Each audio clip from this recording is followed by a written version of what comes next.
Well, we've raked this field 4 times now. It's been deaded once. It is absolute junk. We got a 1/10 inch yesterday after we raked it for the 4th time. Looks like we're gonna have our first bale of beautiful, beautiful hay. Just tied a knot. It's too wet to bale, but I'm baling it anyways. I just want to get it off and get it done because tomorrow's Wednesday. It's like a 20% chance possibly, but also some have to say more than that, and I just want to get it done and behind us so we're done with it. I mean, this stuff's growing. It needs to get baled off. I don't have a way to chop it off. It's not my field. I want to just get it off of here for him. I told him how much we pay him per ton, and we're just gonna have to bite the bullet on it. You know, like when you promise people something, you gotta deliver, and that's what we're gonna do here. So it is what it is. So we're doing a little baling. It's I'm going only a little 5 mile an hour right now, but slowed down to take a video here. Been going about 6 mile an hour with this thing. These windrows are they're just tiny.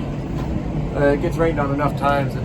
They don't amount to a whole lot, to be honest. But yeah, it's not quite dry, but I'm like, I don't know what the point is to even try to flip it over and get it dry. It's not really going to be worth a whole lot either way. I'm not going to be storing it in the barn. Even if it was dry, we're going to be taking it to auction right away and dumping it. I know we're going to probably get a very poor price on it, so it's going to be what it's going to be, you know. It's how much more time and money you want to invest in a losing thing, you know. So it's just kind of sometimes better to cut your losses, just bale and get it done. We're up to 10 bales right now. I'm betting there'll be about 14 to 16 maybe, give or take, in this field. It'll be nice just to get it done.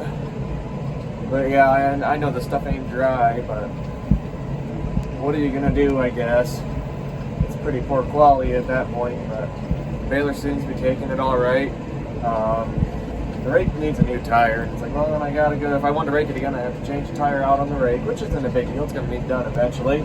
Isn't necessarily something I want to do right now, but I got this tire I can throw on, but they're all implement tires, so I probably need another used truck tire. And it just takes time, and yeah, 10 minutes to pop it off and put a new one on if I had it, but I don't think I have any of those. I might have one, but all of them are the big round implement tires, and being a ground driven rake, that kind of screwed it up a little bit, so it's like, well, then we'd have to stick with that. And I didn't want to mess with it because who knows what tomorrow's rain's going to do. It says it's not going to rain. It was saying it would rain the last few days, and then they kind of pulled it off. Well, that's what they did last time when this field got rained on. Like, it was going to rain that night, then they pulled it off, so I was kind of in a hurry to get here, you know.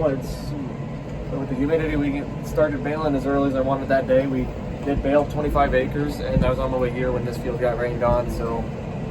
But they said no rain until 5 a.m. the next day, and they almost pulled most of that stuff off. Well, then, sure enough, the rain still came 5 a.m. the next day, and then we still got some the night before on this field on my way here, so it's like you really can't even trust this stuff anymore, so it's just better to get it done and over with, because I'm just tired of taking chances on it, you know. So we're cutting our losses, we're going to get it done, and I'll show you what this stuff looks like when we got it all baled up. I haven't even gotten out the probe. I figured, what's the point? If the baler's taking it in and making bales and not breaking anything, I'm just going to keep rolling.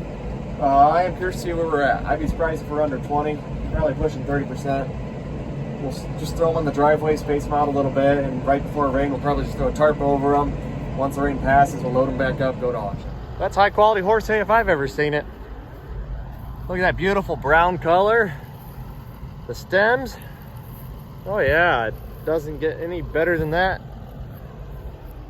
So you can see the nice hay we baled before. Beautiful second cutting alfalfa. And this. It's probing anywhere from like 14 to upper 20s in moisture, so it's definitely not going to keep. We'll get this thrown off in the yard somewhere just away from any buildings for a couple days before we take it to auction. Well, there's all the bales out of the field. They're mighty ugly. Got them spaced out so they can breathe a little bit, and then whenever the rain comes, we'll just pull that tarp on over them, and then after the rain's gone, they're going to get hauled up to auction. So that's kind of the plan with this stuff. It could be worse, I suppose. The grass helps it look a little better, but yeah, there's not a lot of redeemable qualities in this. Definitely wasn't as dry as I wanted, but I just wanted to get it off and done so this hay can grow and we don't kill anything, or any more than we already have maybe. See, there's some Timothy. Nice horse hay right here. Should be worth a lot of money. There you go. Well, we got a rainy day finally. hardly enough to get caught up on some things. So this is a nice little area. You got some round bales hauled out. We still have to finish picking up round bales of straw. We have 256 in one field, 37 left in another to pick up. Nowhere to put them because the place we thought we'd have isn't ready yet. And I don't think it will be. He said he'd have it cleaned up in a space for us. You know, we had this agreed upon months ago. And he still hasn't gotten us room, so I don't know what we're gonna do there. But the joys of farming, you know, work's never done. That truck alternator came in for that the other day, so we have to get that put on. I think the battery's going out on this truck, so that's fun. And yeah, there's plenty of work to do. We're gonna fill a semi-load of small squares of straw out today. We didn't bale any small squares this year, but we still have carryover from last year, about 1,400 bales left right now. This is the rain down hay here. I didn't want to put it in the barn, so we just put it outside, tarped it, and pull the tarp off either tonight to load up the trailer or sometime tomorrow, and haul that up to auction. So yeah, there's always something. Well, it's been probably a week since we baled this field. We're finally getting the round baler home. It's been so busy with just trying to get crap done. I don't like doing it this way. I mean, look at all this regrowth. We're not driving over much, but it still bugs me. I don't like doing things this way. And I also don't like how we didn't get it blown off before the rain. It would have been fine to get some rain on it if we didn't have the leaf blower and we're running around like crazy. But some of this stuff looks really nice. Regrowth is good. Doesn't stand though. It is a very mature old stand. We have other spots you can see. Stuff's a little stunted, just not coming back as well. Just like I said, very old stand, but surprisingly performs very well for how old it is. This is the start of what's about to be ideally a really busy 3 days of just mowing hay. We got, I think, 13 acres we're in right here. Nice looking second cut alfalfa. This is custom mowing, so this is the last time we'll be in this field. And straight ahead, that stuff we're going to be mowing is about, I think, 12 acres. This is 13. That stuff's really mature second cut, not very nice. And unfortunately, that's the stuff we're going to be baling and keeping. So we're custom mowing this for the landowner, and we're going to be taking that. I baled that field in the past. Here we go. Yeah, we're wrapping up this 12 acres. I don't know. He likes baling in circles. He's mentioned something about mowing in circles, so that's what I'm doing. I'm trying to mow in circles, kind of what we're doing here. I don't know exactly what he wants. That's what we're doing. He can rank it however he needs. Just wants to roll over too big. But yep, that's what we're doing here. This is some nice stuff. He's going to have some nice stuff to bale here in a few days. And then the field just to the north of here is one we baled in the past, and I've custom baled in that field for him in the past as well. And then the field just west of these two, just right across the lane. You know, there's only 10 feet between the two fields I'm in now and the one to the west of us. That's an 18-acre field, and that one I made second and third cutting on last year. I custom baled some of first cutting in that field last year. The year prior, I made half of the first cut. He took the other half, and then I did second and third cut that year, and then the second and third cut the year before in that field.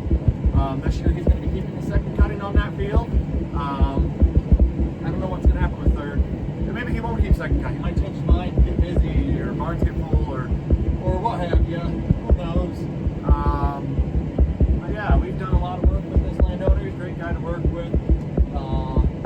I wish that stuff wasn't quite as bright or as mature as what it is, but you just got to take what you can get, because equipment doesn't make you money sitting in the shed. The only issue is I don't know how much margin is going to be on that with how mature it is. Just right now looking at it, it's not very nice. I looked at it last Sunday. Today's Friday now. And it was kind of mature then. Definitely knew we needed to get on it, and he just got the rain here yesterday. So this is as soon as we could have gotten out here to do anything. Yeah, that really ripened out pretty fast this week. So we're going to lose a lot of quality in that. I just hope there's enough margin in it what we're going to pay him versus what we're going to be selling it for. Whether we find a buyer or take it to auction, I don't know. We're going to be big square baling it. I feel like the big square baler keeps leaves on better than almost anything else. And I'm sure the stems are getting pretty hollow. I'm kind of hoping, you know, you can see these windrows I haven't tapered in so he can get them through. He's going to crimp them a second time. Well, I'm going to leave it set up just like this, because this would be perfect to fit into the baler. I'm hoping I can get by without even raking that. So we just make 2 passes here, about 12 miles from home. The rake's going to knock a lot of leaves off, so that's going to need raked, I think, probably Sunday morning. And we got our big mission festival at the church this Sunday, and I'm church president, so we're taking the speaker out for lunch after. So that means soonest I'd be getting out here to do any sort of raking be 2 in the afternoon, and stuff's gonna be pretty brittle on good hay, and you can still preserve quality in that. But with this not even starting out as a high quality product, I just worry we're gonna shatter everything all the high heavens and make a pretty poor product. So that means that we'd have to push off raking. We could do that maybe Monday with some new on it, but I don't know how much work I want to take off this week with the county fair coming up. My wife's busy with some stuff for school bus driving. They got their training or something this Monday. She's starting that this August. She's going to start driving school bus. So yeah, we're kind of got our hands tied behind our back on that one, and I don't know what the right answer is. It's like, yeah, we still have Sunday afternoon. We could rake it, but I'm hoping to go start mowing third cutting down then, and 21 acres I'd like to mow Sunday afternoon. And my wife can come out and rake that while I'm mowing, or I can come out and rake it while she mows. Either way, doesn't matter. I just worry it's gonna be too dry to try to hit it with a rake in the afternoon after it's sat for 2 days. It's about 5 o'clock. It'll be 6 o'clock by the time I'm done mowing it here on a Friday night. But yeah, so that's kind of what's going on there. I got my 42 acres of new seeding. The hay's not really too far along, but the weeds definitely are. I think we'll mow it out, clean the weeds out of it, bale it off, and be done. Mowing that tomorrow is the plan if we don't break anything today, and then hop right out of that new seeding and right into some first cutting grass. We got a 12 acre and I think another 5 or 8 acres, so maybe another 20 acres of first cutting grass, and that'll be it for first cutting, I think. And it's August 2nd tomorrow. Today's the 1st. You know, it's just so late getting this first cut off, and this is second, and we'll be gone in a 3-day window doing new seeding, first, second, and third cutting all in 3 days. So yeah, if all goes well tonight, we'll have mowed about 25 acres. If all goes well tomorrow, we'll be mowing about 62 acres, and we can just keep rolling. The window keeps looking dry. We're just going to mow right into 21 or 22 acres of third cutting then on Sunday, and hopefully get that all baled up by Wednesday, Thursday. The county fair starts Thursday. Not a lot going on the first day, so if we miss a little bit, it ain't going to be a big deal. But I'd like to be done with hay by Friday for the tractor pulls, truck pulls. That's Friday, Saturday night, and they got stuff Sunday, Monday. I'd like to go to, and we got to meet with the township for the zoning commission on Monday night. So yeah, I mean, there's a good window. I could just keep rolling in, mowing more hay down. But we're kind of, I think, if we can get through this 3 days of mowing, we're going to be, I hate to say it, probably about caught up. Now we got that clover, that's second cut clover, we can probably roll it too, or we can let it get some more growth on it, and I think I'm going to let it get some more growth. And we got some more second cut alfalfa that's going to be growing up, looking pretty nice probably by the time we get through fair. So we'll have 20 acres of clover and 25 acres alfalfa, and maybe another 25 acres of third cutting shortly after that, because that stuff was up about 6 to 8 inches 2 days ago. Last night when I was out there bringing the round baler home. And then we got some custom round baling lined up for Monday or Tuesday. He's going to mow down 8 acres. Just someone messaged me on Facebook. He'll be mowing 8 acres down, and that's 18 miles from home. But it's on the right side of the river because this is first cutting. The 20 acres is on that side of the river too. Then I'll be round baling. My new seeding, I'll probably be big square baling. This will be big square baling, and then the third cutting will be small square baling. So we're going to be using all the balers this week. I think some of this stuff's going to work out just right. You know, I don't have the impending doom of some rain coming, which that's going to be nice. We don't have them tight windows in, unless they change the forecast, which I'm sure they will. But that means we can stretch some of these baling days out if we need to, push them another day, do a little bit. But we'll see what happens. That's kind of the big thing, is just making sure we get stuff done in time of better. We keep rolling into the next thing. That last window kind of screwed us. We got some stuff rained on because things didn't go quite how I wanted. I knew things had to go about perfect. We just didn't quite hit things how I wanted, and rain came in 10 hours earlier, so lost some quality there. Probably break even on that field. I don't know. We'll see what it does at auction. I'll let y'all know when I know more. Well, if you can't tell, this stuff's pretty right. Working on the headlands now. I don't know if I'll rake this in circles or make it like or mow it in circles, I guess, or get my headlands off. Usually about 6, maybe 8 passes, depending on the field, and start going back and forth. But then you drive down so much of the hedgerows, the headlands, it just doesn't dry very well. So going in circles is kind of tempting if I'm hoping to not have to rake it. I don't know. It's kind of like a square-ish field. So there's not like one set direction that's going to be the most efficient to go back and forth. I mean, I'm going to go east and west with it. I think that direction's just maybe a touch longer, or at least I have some straight edges to work off of for that to set my first line, but yeah, we'll see here. But yeah, it's pretty mature. You can see that stuff off to my other side. That's a lot greener over there than this. So, I don't know. Don't look too close, it doesn't look too bad. It's still fairly green, but you start looking closer to any one of these windrows, it's kind of ugly out here, but it'll bail. Someone will probably buy it. Hopefully make a little money on the way. It's kind of the whole point here, right? I don't know. Yeah, it looked a lot better about a week ago. Probably would have been really nice stuff to bail 2.5 weeks ago. But you get what you get. Most days I like making hay, so I pick up more than I should, probably.